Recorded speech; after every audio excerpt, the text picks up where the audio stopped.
Your car guy here. Today's project's on the 1993 Corvette. The problem we've got going on is that the fuel gauge stays stuck on full all of the time. And I've already diagnosed this, and I know it's due to a bad fuel gauge sending unit. And I know that because I was able to take the purple wire and the black wire and short them together, and it goes from full to empty. And I say the purple and the black wire, I'm going to show you exactly what I mean.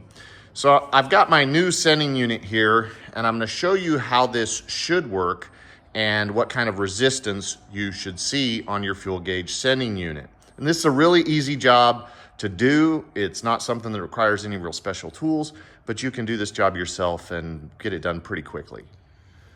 All right, so what I've done here is I've got my ohm meter set up and attached to my purple and black wire. So purple is for the fuel gauge sending unit, black is the common ground, the gray runs to the fuel pump. So right here is where our lever is going to connect for the fuel gauge sending unit. With all the way down, you'll see our resistance is at 4.2 ohms. And if I bring my fuel gauge up, it's going to go at full to about 90 ohms of resistance. And so full should be around 90 ohms of resistance. So higher resistance, and then as you decrease, the resistance should drop. And what this means is, so if it's staying on full all the time and you unplug it and think it should go to empty, it's just not going to do that. If you unplug it, it's high resistance, so it's going to think that it's full all the time. So basically what I've got going on with my existing sending unit is I've got an open somewhere inside this that is causing it to read high resistance, so it never reads when I'm getting lower on fuel. Really simple fix. But you can see, like I said, as we move down, our resistance is dropping. So the new sending unit's going to take care of the problem. This right here is a really cheap sending unit that came with a fuel pump. I'm going to put it in. I'll probably upgrade the fuel pump on it later, just because this isn't what I'm going to consider a high quality sending unit, but it was one I could get quickly for purposes of testing and to be able to make sure this is going to work before I drop $200 or $300 on a new sending unit like from AC Delco. So for the purpose of this should work, and it should get our fuel gauge working. I'll show you how easy it is to change this out. All right, so the first thing we're going to do is open our fuel lid. Now with our fuel lid open, we're going to have 4 screws, and there's 2 back here at the back. So here and here.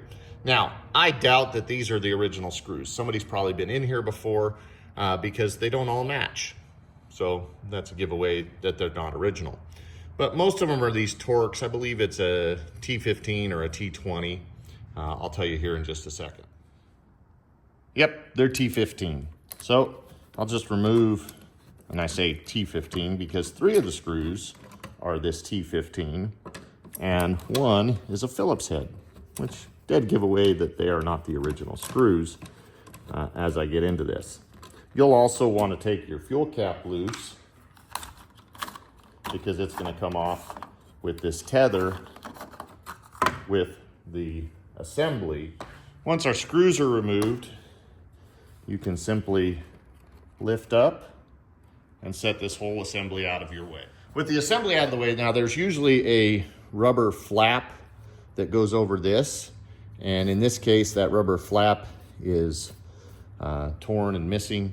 We can replace that later. Next, we have this tray, which is to catch the fuel and divert it down into there's a hose at the back here that it'll divert into.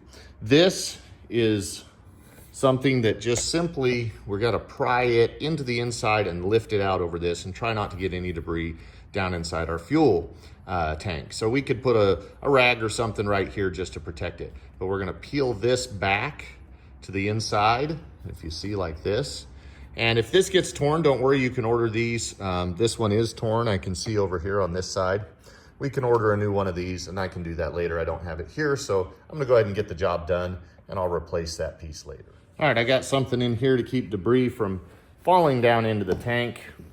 I'm gonna pull this to the inside just to get my room to work with it. And you will see that right here at the back, there's this hose that attaches, and it's simply gonna pull loose. So I don't really have to worry too much about that. And I'm gonna pull this right up off the collar of the fuel sending unit.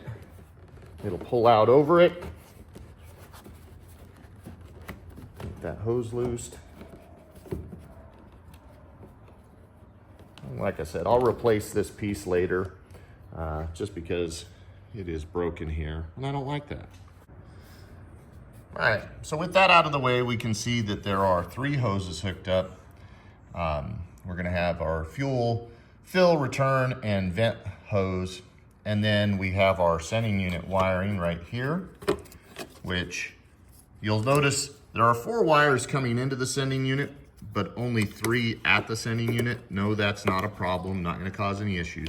To release this, we're just gonna push up on that tab and separate the sending unit.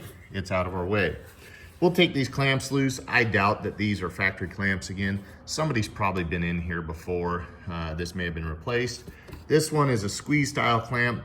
You'll just take a pair of pliers, squeeze that together, slide it down. We'll undo these with our flathead screwdriver.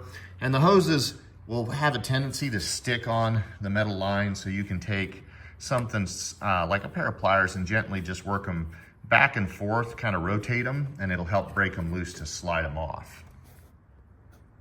Once you have your hoses off, you're gonna take a ratchet with a 10mm socket and take out all of your perimeter bolts. There are 8 of those bolts. So on an extension, we'll help you get up here so that you're not fighting down inside the hole. We'll unbolt it. So once you get all your bolts out, and I know originally I said there are 8, but there's actually 9. There's one hidden right back there that if you don't have a light on it, you're not gonna see it. I'm gonna have something to protect my paint because there's still gonna be fuel in the sending unit and dripping off of it. But I'll be able to lift this up and out of here. Now, I'm gonna have to, be careful of where the arm for the sending unit is, so you may have to do a little twisting to move it out. In this case, I see that the sending unit arm has just completely fallen off. So realistically, I probably have a good sending unit and just a bad arm. Make sure to remove the old rubber gasket, and again, try not to let any debris fall into the tank. We're gonna put a new gasket in and use that. Now, before we get that far though, we've got to put the new arm on this new sending unit, and you'll see that it's pretty simple. The arm's gonna go through the center here. It's gonna plug into that and then snap right into these clips here. Right, there you'll see our arm snapped into place. Make sure we've got free range of motion there, nothing stopping it. I'm gonna show you on this old sending unit, what happened is, you'll see it actually cracked right there, and it may have been when it was installed or who knows what, and that's what allowed this to come loose. I'm gonna say it was probably during install, but allowed that arm to fall off. And when you go to install this, I'm gonna say you wanna put your gasket over first so that there's no chance of knocking it out of the way as we're feeding this in. The other thing we wanna carefully do is let our sending unit go in first for our level gauge, and then we'll push down in the fuel pump. Now I'm gonna need 2 hands to do this so I can move that hose out of the way. Now be gentle as you're going in. Don't try to force anything, and make sure it's sitting down pretty flush. If it's not quite right, just pick it up a little bit, gently feel to where it moves over into the pocket correctly before you set it down all the way. Now, we'll make sure it's set right. We'll make sure our gasket's lined up, and we'll get our bolts back in. So when you put this in, you wanna make sure that all your gasket holes line up. The gasket only goes on one way. You'll notice there's 3 holes on the bottom versus just 2 on the top. However, the holes on the passenger side of the vehicle are slightly closer together than the holes on the driver's side of the vehicle. So make sure your gasket's oriented properly, set it in, and then I'm gonna get every one of the bolts started before I tighten any up. That'll make sure that I'm through my gasket properly and I don't have it where it's too tight and a bolt's in a bind trying to get it in. With our bolts tightened up, and remember, they don't have to be super tight. This isn't structural, it's just gotta be tight enough to get that rubber gasket to seal. I'm gonna take the shipping caps off, or dust covers, from my fuel lines, and I'm gonna reinstall my fuel lines. Now there may be some temptation at this point to say, well, I'm gonna plug it in and I'm gonna just test to make sure the fuel gauge is working. But you gotta be careful about that, because if your fuel pump kicks on, it's gonna start pumping fuel and make a mess. So I wanna get my lines on and tightened up, and if for whatever reason it's not working, it's not that big a deal to take them back off. With the fuel lines installed, now I can install my electrical connector, and then it will be the time that I can go and test and see if my gauge is reading full, or I would say it should be somewhere half a tank or less based on what I saw in the tank right now. So we'll get the keys and we'll check out the fuel gauge. All right, so we've got everything plugged in and hooked up, and now the moment of truth. We're gonna see if our fuel gauge is gonna read properly. Well, it's reading empty. That's reading reserve, which I don't think it's that empty. So that doesn't seem quite right. We might give it another shot and see what it does here.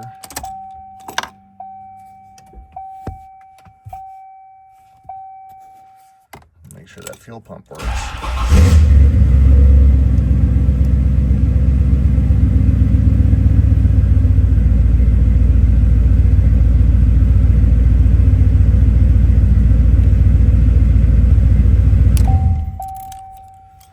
Well, the fuel pump's working fine.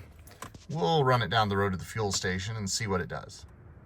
Okay, so we'll put this back in. Normally I'd clean it up, but I'm gonna go ahead and buy a new one. But I'm gonna put it in for now, and we'll make sure that we reattach the vent line here before we shove it down in place.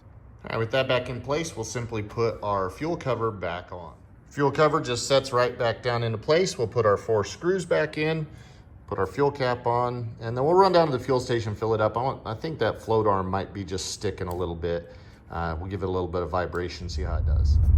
Well, I went and filled the tank and it did come up to full. So as I was driving, it started to work its way up. So I think there's just a little bit of stickiness in that sweep in the lower end on that. We'll see how it works out as it goes along. But right now we have a working fuel gauge.